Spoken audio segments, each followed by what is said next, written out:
Bonjour à tous et bienvenue dans cette nouvelle vidéo où on va parler tous ensemble aujourd'hui de souplesse harmonique. Donc pouvoir passer d'une harmonique à l'autre facilement. Donc c'est pouvoir monter d'une note, deux notes, trois notes en gardant la même position. Alors j'ai déjà expliqué pas mal ça dans d'autres vidéos, mais je vais vous l'expliquer autrement et pour ça je vais prendre un exercice de la méthode Collins. Donc on va faire Do, sol, do, mi, do, mi, sol, do, mi, sol, mi, do. Et on va s'arrêter là. Bon, évidemment, ça peut monter beaucoup plus haut, hein, mais ici, le principe, c'est vraiment de comprendre l'exercice pour avoir plus de facilité. Après, vous pourrez monter plus haut avec d'autres astuces, ça, il n'y a aucun problème. On est parti!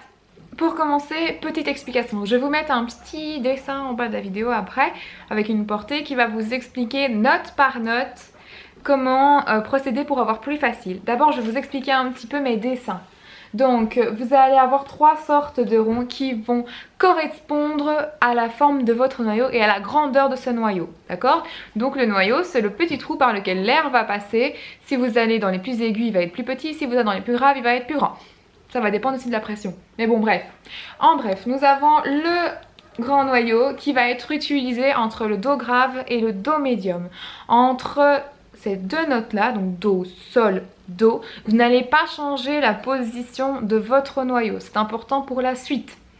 Ensuite, entre le Do médium et le Mi aigu, nous allons utiliser une position un peu plus fermée.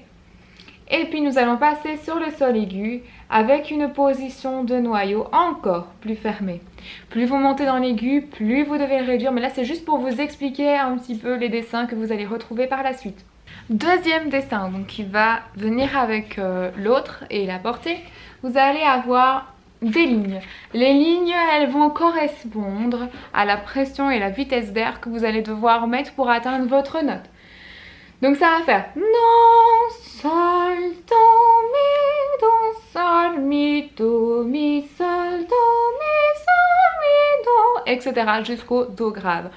Plus vous allez monter dans le graphique, plus vous allez devoir souffler vite. Imaginez toujours cette petite bougie qui va s'éloigner et que vous devez éteindre, d'accord? Donc plus ça monte, plus la bougie s'éloigne. Plus on est dans le grave, donc ici pour le do grave qui reviendra là-bas, plus on va souffler moins vite, plus la bougie va se rapprocher. Donc si je mets, hop, je vais mettre de profil, si j'imagine un petit peu que la bougie c'est mon crayon et qu'on fait l'exercice du Collins, donc ça va commencer sur un Do, Do, Sol, Do, Mi, ça va faire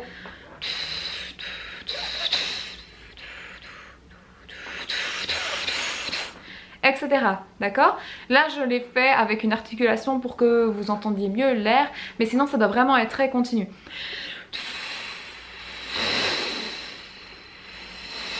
Ok? Donc, on va passer à l'exercice. Je vais vous expliquer note à note ce qui change chez moi et je vais vous mettre le petit dessin en bas. Ok, donc nous allons commencer sur un Do.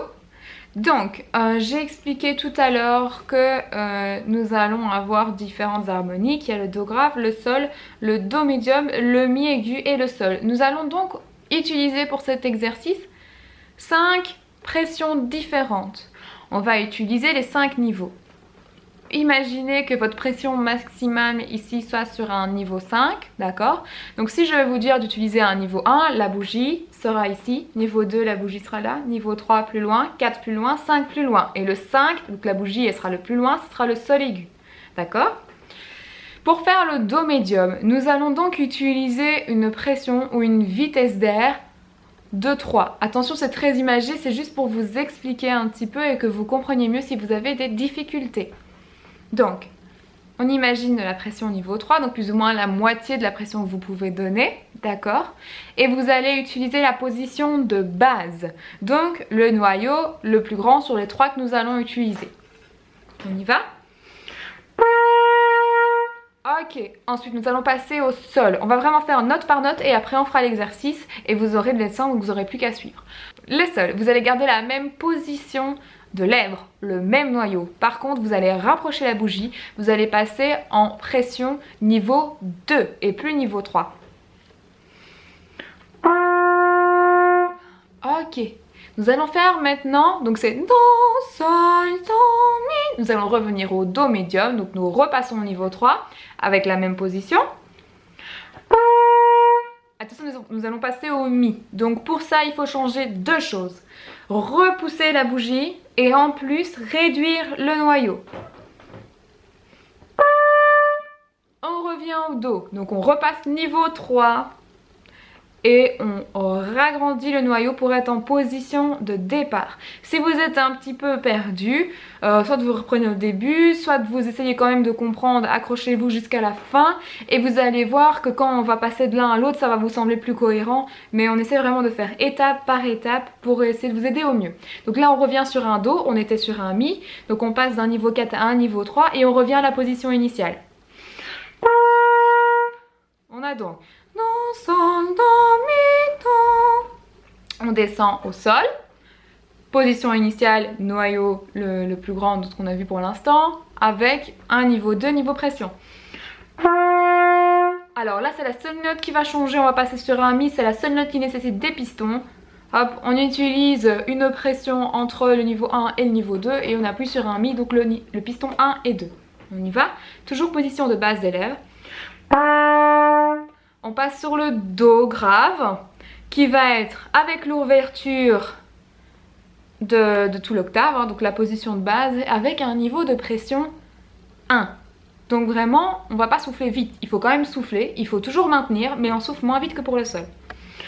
On remonte le Mi, donc un tout petit peu plus vite, on change rien ici. Le sol, on souffle un petit peu plus vite. Niveau 2, on change rien ici. Do médium, on souffle un petit peu plus vite, on ne change toujours rien. Donc là, on va passer au niveau 3, au niveau pression, même position de lèvres. On monte au Mi, on réduit le noyau, on souffle plus vite, niveau 4 en pression.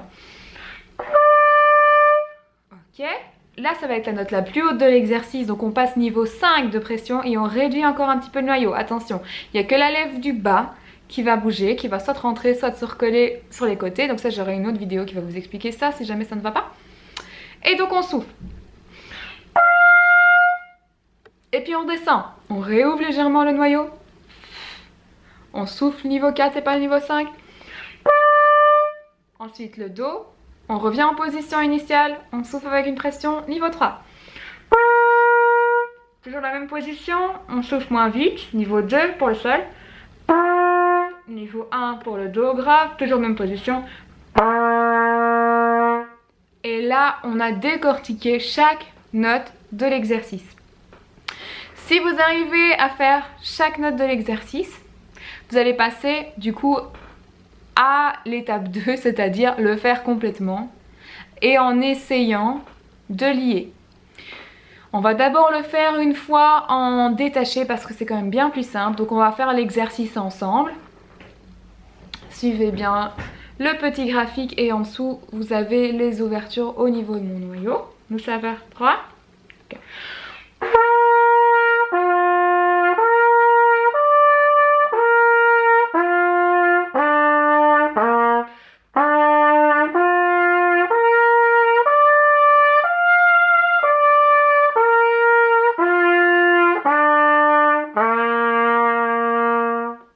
Ok. Une fois que vous avez ça, soit vous le faites plus vite, soit vous le liez. Donc là ici on va le lier. C'est beaucoup plus difficile que le faire en détaché. Il faut vraiment bien penser à la pression, donc à votre vitesse d'air, évidemment le noyau, mais ce que vous allez devoir faire, c'est vraiment être progressif dans la vitesse d'air. Donc plutôt que penser à des paliers 1, 2, 3, 4, 5, vous allez vraiment penser 1, 2, 3, ok? Donc vous devez continuer à souffler entre chaque bougie comme si elle s'éloignait progressivement et pas par palier. Sinon vous allez avoir un petit tic qui va passer ou alors la note qui va craquer. Très progressif. On essaye?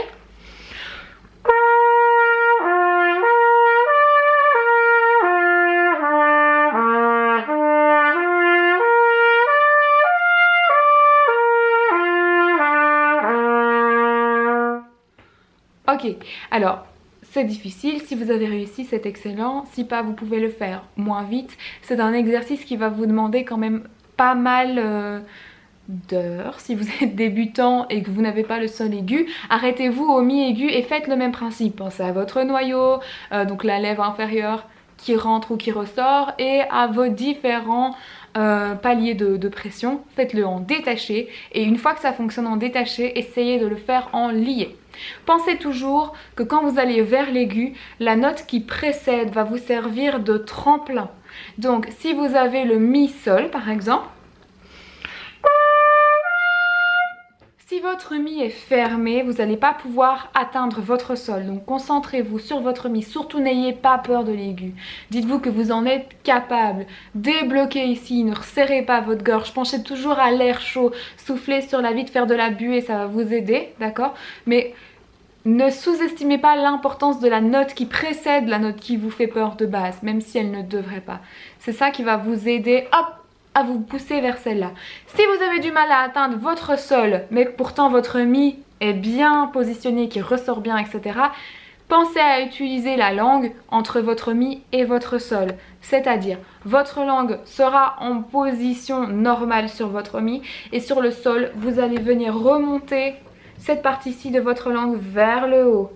Ça va faire mi, sol, mi. Ça va réduire votre espace buccal et ça va faire augmenter votre fréquence, donc ça va vous faire jouer plus haut, d'accord? Donc ça c'est vraiment la dernière astuce. Par contre, si vous savez déjà le faire sur un sol, eh bien quand vous avez le sol, vous faites la même chose et vous allez savoir monter sur un si.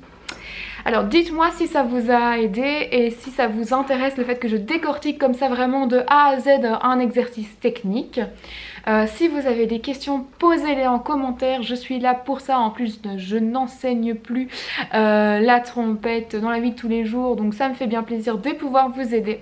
Et puis on se retrouve pour une prochaine vidéo. Si vous avez des thèmes que vous aimeriez que j'aborde, pareil, mettez-les en commentaire. Et c'est avec grand plaisir que je ferai une nouvelle vidéo. Je vous souhaite à tous une agréable journée et on se retrouve très vite. Au revoir!